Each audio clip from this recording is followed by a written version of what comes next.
Hello everyone, this is Shriyal Sethumadhavan and I am here to interact about our next special project that we have.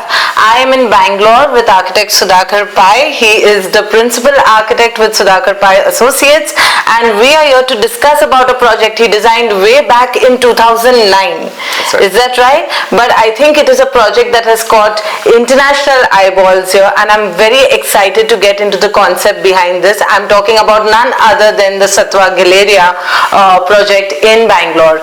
Thank you so much for your time, Architect Sudhakar. Such a pleasure to be sharing this room with you today and interacting with you.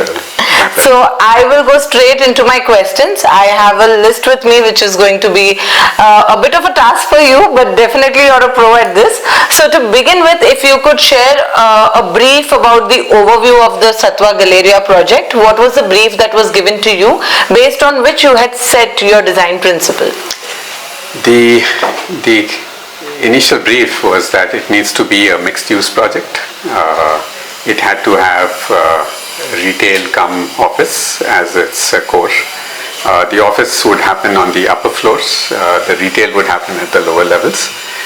It needed to be an iconic building. It was coming in on the main road, the road to the Devanhalli airport, which was coming up at that time. And it needed to be iconic for people who were going to cross across. So it was something which was iconic for Sattva too. That was the brief. You told me something very interesting and I would like you to elaborate more on this. Can I call it like a still sailing structure? And please tell us, why am I calling it a still sailing structure? Okay. I think we knew it was going to be on the main highway to the Kempegowda International Airport. And in Hindi we call it a Hawai Jahaj. Okay, I mean that is what an airport is called. And so somewhere we thought that we needed to have an iconic building which was in keeping with the spirit of a Jahaj.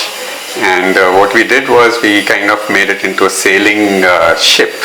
So critically it looks like one.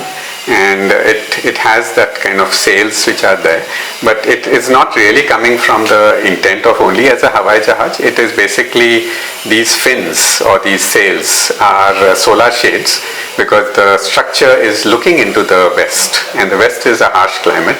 The west is where the entire sun comes into the building, and so we were trying to protect the western facade. I'm sure orientation would have played a crucial role over here in getting the whole design and the structure right, considering it's a commercial and retail space and you would have people spending hours inside the structure. Sure. Right. If you can talk about any key design considerations or challenges that you had faced while designing this project, and how did you overcome that with your concepts put in place? So the site is actually a trapezoidal site, and that itself is a starting point of a challenge. So we had to maximize the square portions that we could get, and the building was formed. The form of the building came from the site, the trapezoidal nature of the site and the sails that were coming across. Challenges, apart from that, there were challenges which came from external factors, like halfway through construction and we were in the basement, and then suddenly we realized there was a land acquisition for the metro, and so we literally had to go back scrambling to the board and start to redesign the facade halfway as the construction was still moving forward and coming above the ground. So these were some of the challenges I think most architects are familiar with, and most of us would understand what it means. But these are something that is now a part and parcel of our lives. We understand that cities are evolving, new challenges is coming in, and we have to be able to overcome them. At no point the building needs to be compromised based on the challenges which come up. Absolutely. I am very curious for you to talk about the design intent behind the facade treatment, because when I've seen the building, the picture and in person also, I think the facade stands out over there. So what was the design intent over here?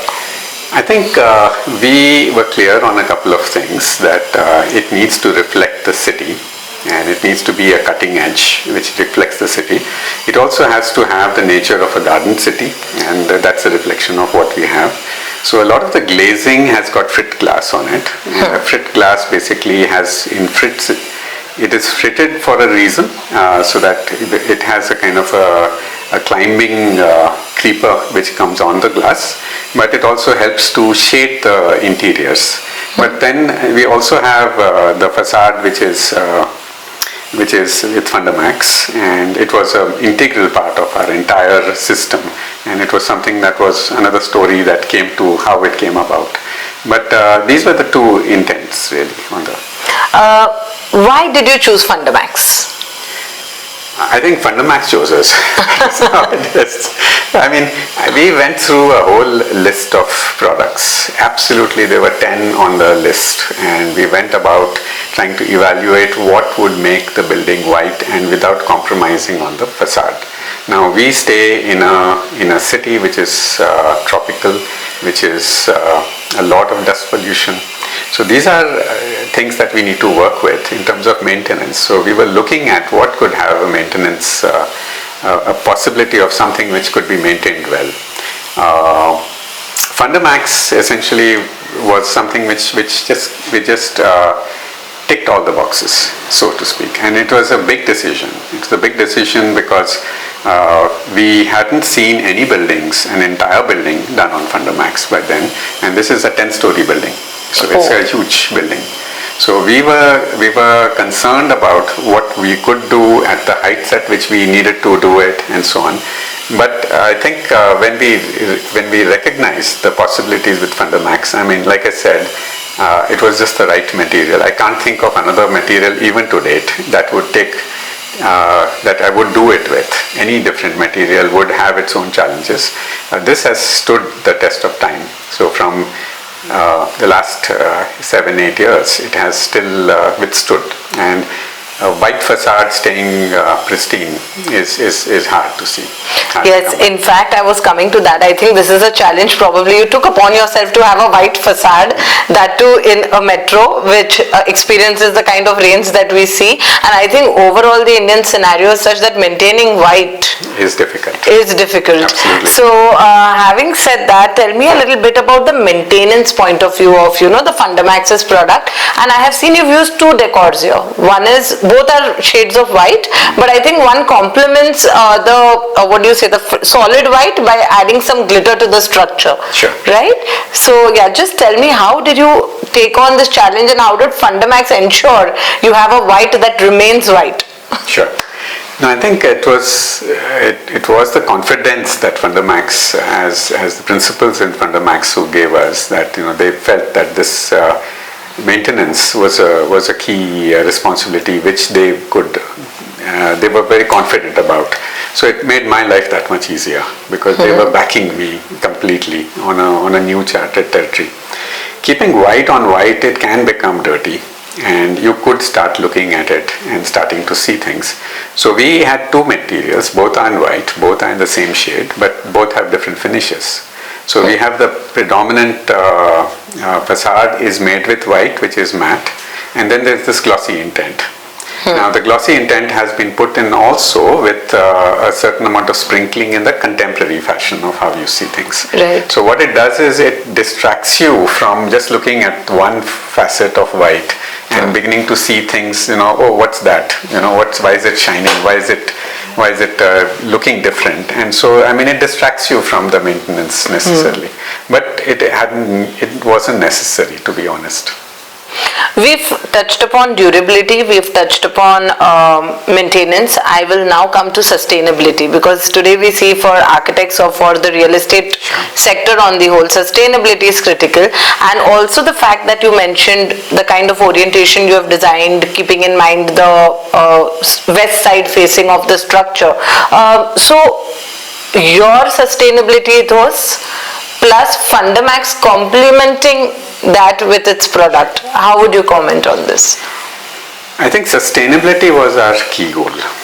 I mean, Sattva was looking at sustainability way back then. I mean, sustainability was just a new word. I mean, today it is like a buzzword which is everywhere. But right then it was one of their first buildings which was going to be green rated. So we were looking at gold rating, and they had given us a very clear understanding that we need to do a sustainable building.